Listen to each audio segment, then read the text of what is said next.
जय भोलेनाथ की।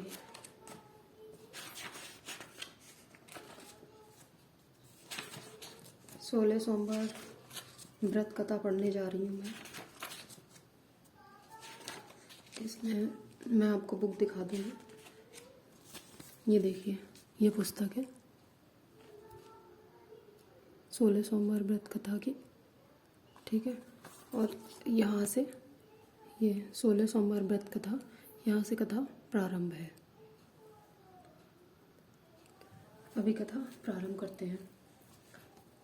मृत्युलोक में भ्रमण करने की इच्छा करके एक समय श्री भूतनाथ भगवान भोलेनाथ माता पार्वती के साथ मृत्युलोक में पधारे। भ्रमण करते करते दोनों विदम्र देशांतर्गत अमरावती नाम की अति रमणीक नगरी में पहुंचे। यह नगरी सब प्रकार के सुखों से परिपूर्ण थी। उसमें वहां के महाराज द्वारा बनवाया हुआ अति रमणीक शिव जी का मंदिर भी था। भगवान शंकर भगवती पार्वती के साथ उस मंदिर में निवास करने लगे। एक समय भगवान भोलेनाथ को प्रसन्न देख माता पार्वती ने चौसर खेलने की इच्छा व्यक्त की। शिवजी ने प्राण प्रिया की बात को मान लिया और चौसर खेलने लगे। उसी समय मंदिर का पुजारी मंदिर में पूजा करने आया। माता पार्वती से पुजारी ने प्रश्न किया, हम दोनों में से किसकी जीत होगी?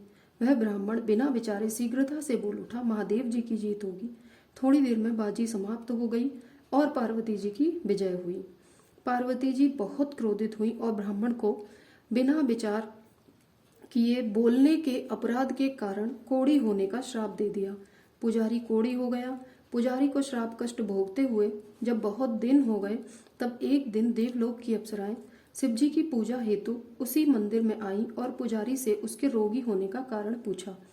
पुजारी ने सारी बात उन्हें बता दी। उनमें से एक अप्सरा बोली, हे पुजारी, भगवान शिव तुम्हारे कष्ट को दूर कर देंगे। तुम भक्ति भाव से सब व्रतों में श्रेष्ठ 16 सोमवार का व्रत किया करो। पुजारी ने जब व्रत की विधि पूछी तो अप्सरा ने बताया, सोमवार को भक्ति के साथ व्रत करें, स्वच्छ वस्त्र पहने, संध्या व उपासना के बाद आधा सेर गेहूं का आटा लें, उसके 3 हिस्से करें और घी, गुड़, दीप, नैवेद्य, पुंगीफल, बेलपत्र, जनेऊ, जोड़ा, चंदन, अक्षत, पुष्पादि के द्वारा प्रदोष काल में भगवान शंकर का विधि पूर्वक पूजन करें।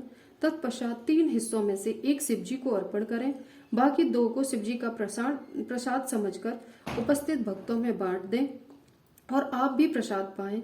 इस विधि से 16 सोमवार व्रत करें। 17वें सोमवार को पाव से पवित्र गेहूं के आटे की बाटी बनाएं, उसमें घी और गुड़ मिलाकर चूरमा बनाएं, भगवान भोलेनाथ को भोग लगाकर उपस्थित भक्तों में बांटें।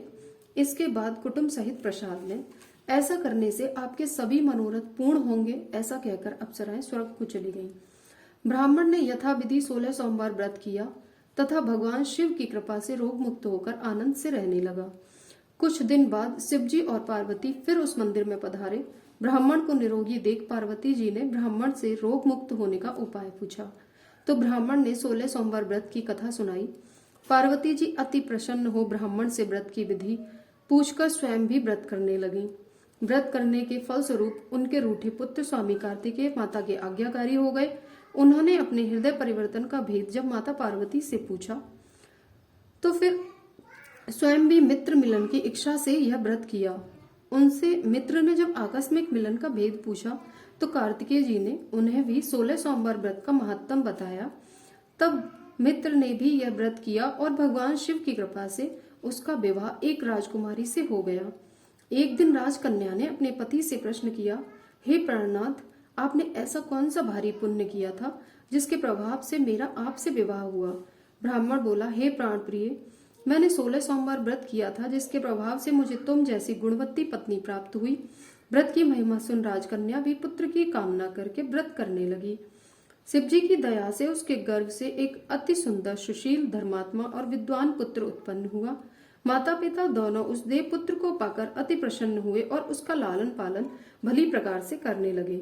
जब पुत्र समझदार हुआ तो माता पिता को देखकर वह भी राज्याधिकार पाने की इच्छा से हर सोमवार को व्रत करने लगा। व्रत शुरू होने के बाद ऐसे संयोग बने कि पड़ोसी राजा की पुत्री के साथ उसका विवाह हो गया। वृद्ध राजा के दिवंगत हो जाने पर इसी ब्राह्मण युवक को सिंहासन पर बिठाया गया, क्योंकि दिवंत राजा के कोई पुत्र नहीं था। राज्य का उत्तराधिकारी होकर भी वह ब्राह्मण पुत्र 16 सोमवार का व्रत करता रहा। जब 17वां सोमवार आया तो विप्रपुत्र ने अपनी प्रियतमा से पूजन सामग्री लेकर शिव पूजा के लिए शिवालय चलने को कहा, परंतु उसकी पत्नी ने उसकी आज्ञा की परवाह न की। दास दासियों द्वारा सब सामग्री पूजन शिवालय में भिजवा दिया, परंतु आप नहीं गई। जब राजा ने शिव जी का पूजन समाप्त किया तब आकाशवाणी हुई, हे राजा, अपनी रानी को राजमहल से निकाल दे, नहीं तो यह तेरा सर्वनाश कर देगी। आकाशवाणी सुनकर राजा के आश्चर्य का ठिकाना नहीं रहा।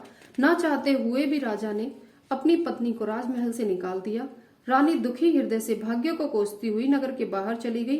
वह एक ग्राम में पहुंची। वहां एक बुढ़िया सूत काटकर बेचने जाती थी। रानी की करुणा दशा देखकर वह बोली, चल तू मेरा सूत बिकवा दे, मैं वृद्ध हूँ, बोझ नहीं उठाया जाता।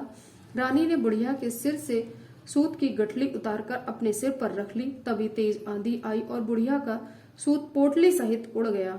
बुढ़िया ने भी उसे अपने घर से निकाल दिया। इसके बाद रानी एक तेली के घर गई। शिवजी के प्रकोप के कारण तेली के सब मटके उसी क्षण चटक गए। तेली ने भी रानी को अपने घर से निकाल दिया। अत्यंत दुख पाती हुई रानी एक नदी के तट पर गई तो नदी का समस्त जल सूख गया। तत्पश्चात रानी एक वन में गई। वहां जाकर सरोवर में सीढ़ी से उतरकर पानी पीने गई। उसके हाथ का स्पर्श होते ही सरोवर का नील कमल के समान जल असंख्य कीड़ों में भर गया। रानी ने भाग्य पर दोषारोपण करते हुए उस जल को पीकर पेड़ की शीतल छाया में विश्राम करना चाहा, परंतु रानी जिस पेड़ के नीचे जाती उस पेड़ के पत्ते तत्काल गिर जाते। वन सरोवर जल की ऐसी दशा देख गौ चराते ग्वालों ने अपने गोसाई जी से, जो उस जंगल में स्थित मंदिर में पुजारी थे, यह बात बताई। ग्वाले रानी को गोसाई जी के पास लाए। रानी की मुख क्रांति और शरीर शोभा देख गोसाई जी जान गए कि यह अवश्य ही कोई विधि की गति की मारी कुलीन स्त्री है। पुजारी ने रानी से पूछा, हे पुत्री, तुम्हारे ऊपर कौन से देवता का कोप है जिससे तुम्हारी ऐसी दशा है? पुजारी की बात सुन रानी ने शिवजी महाराज के पूजन का बहिष्कार करने की बात बताई तो पुजारी शिवजी महाराज की अनेक प्रकार से स्तुति करते हुए रानी से बोले कि पुत्री, तुम सब मनोरथ पूर्ण करने वाले 16 सोमवार व्रत को करो, उसके प्रभाव से अपने कष्टों से मुक्त हो सकोगी। गोसाई जी की बात मानकर रानी ने 16 सोमवार व्रत किए और 17वें सोमवार को विधि विधान सहित पूजन किया। उस पूजन के प्रभाव से राजा के हृदय में विचार उत्पन्न हुआ कि रानी को गए हुए बहुत समय व्यतीत हो गया है, न जाने कहाँ कहाँ भटकती होगी, उसे ढूंढना चाहिए। यह सोच रानी को तलाश करने के लिए राजा ने चारों दिशाओं में दूत भेजे। वे दूत रानी को ढूंढते हुए पुजारी के आश्रम में भी पहुंचे। वहां रानी को पाकर पुजारी से रानी को अपने साथ ले जाने का आग्रह करने लगे, परंतु पुजारी ने मना कर दिया। दूत चुपचाप लौट आए और महाराज को रानी का पता बतलाया। रानी का पता पाकर राजा स्वयं पुजारी के आश्रम में गए और पुजारी से प्रार्थना करने लगे, महाराज, जो देवी आपके आश्रम में रहती है वह मेरी पत्नी है। शिवजी के कोप से मैंने इनको त्याग दिया था। अब इन पर से शिवजी का प्रकोप शांत हो गया है, इसलिए मैं इन्हें लेने आया हूँ। आप इनको मेरे साथ जाने की आज्ञा दीजिए।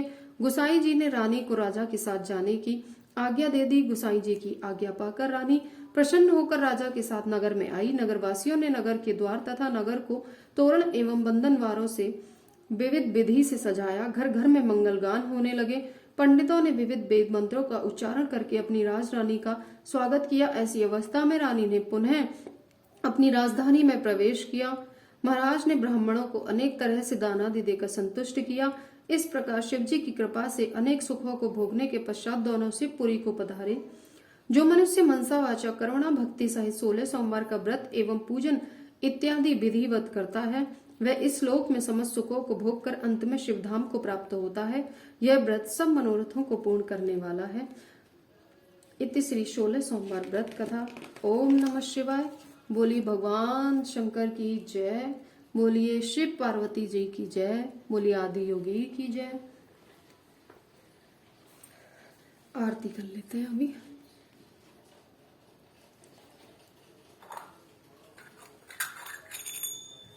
हर हर महादेव, हर हर महादेव। आरती करत जनक कर जोड़े, बड़े भाग्य राम जी घर आए मोरे। जीत स्वयंवर धनुष चढ़ाए, सब भूपन के गर्व मिटाए। तोरि पिनाक किए दुई खंडा, रघुकुल हर्ष रावण मन संखा। आई सीता ले संग सहेली, हर्ष निरख वन माला मेली। गजमोतियन के चौक पुराए, कनक कलश भरे मंगल जाए। कंचन थार कपूर की बाती, सुर नर मुनि जन आए बराती। फिरत बाबरी बाजे बाजे, सिया सहित रघुवीर बेर। धन धन राम लखन दो भाई, धन धन दशरथ कौशल्या माई। राजा दशरथ जनक विदेही, भरत शत्रुघ्न परम स्नेही। मिथिलापुर में बजत बधाई, दास मुरारी स्वामी आरती गाय। आरती करत जनक घर जोड़े, बड़े भाग्य राम की घर आए मोरे। ये थी सोमवार की आरती। अभी करते हैं शिव जी की, भगवान शिव की आरती करते हैं, शिव जी की आराधना करते हैं। जय शिव ओंकारा, हरि जय शिव ओंकारा। ब्रह्मा विष्णु सदा शिव, ब्रह्मा विष्णु सदा शिव। अरे धांगड़ी धारा, ओम जय शिव ओंकारा। एकानन चतुरानन, पंचानन राजे।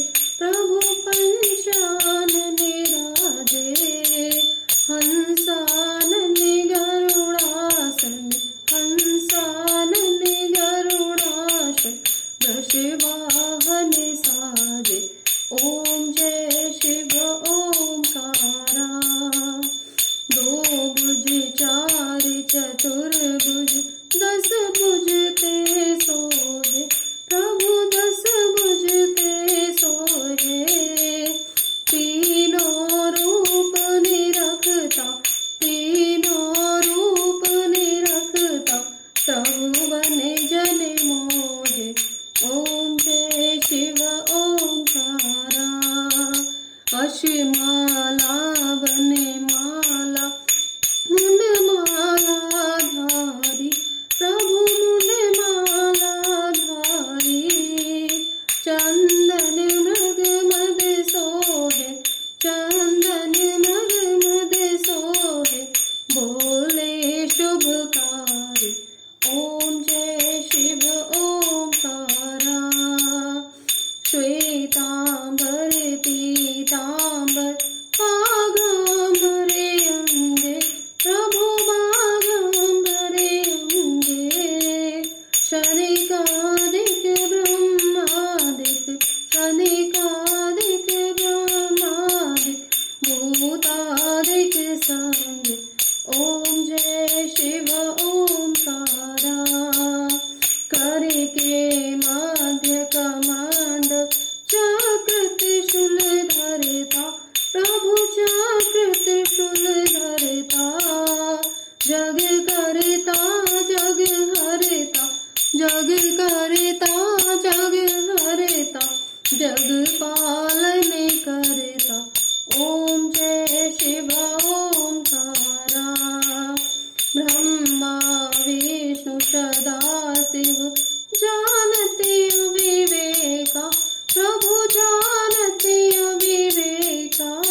शिवजी महाराज की जय। बोले शिव पार्वती जी की जय।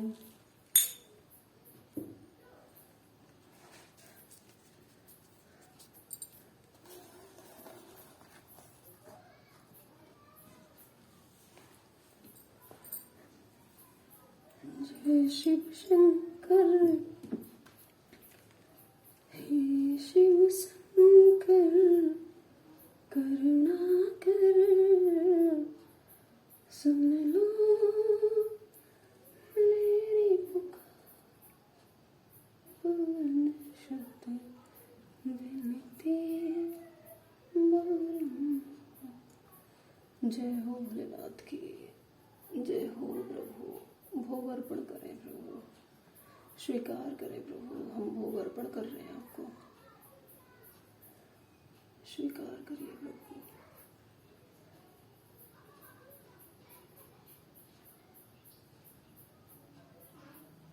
स्वीकार करिए।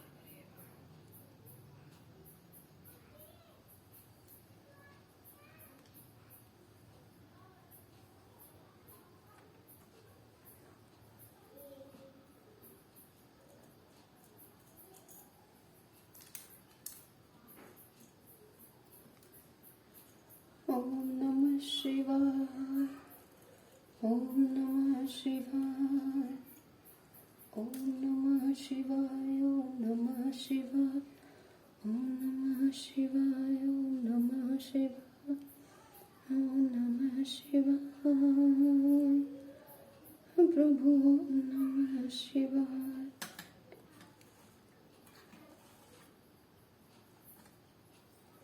पूजा स्वीकार हो गई है। ये देखिए, पास से दिखा देती हूँ मैं आपको।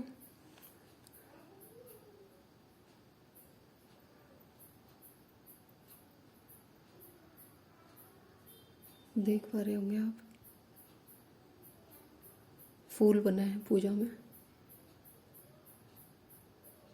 ये देखिए, नंदी का पाँव बना है। बोली हर हर महादेव। ये गंगा जल है।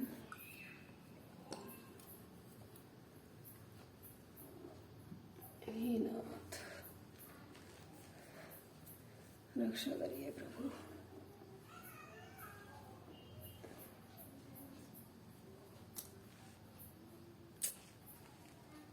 जय हो प्रभु।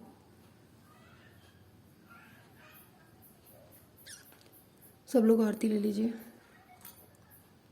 ये लीजिए, मैं सबको दे देती हूँ। बोलिए हर हर महादेव। मिलते हैं नेक्स्ट कथा में।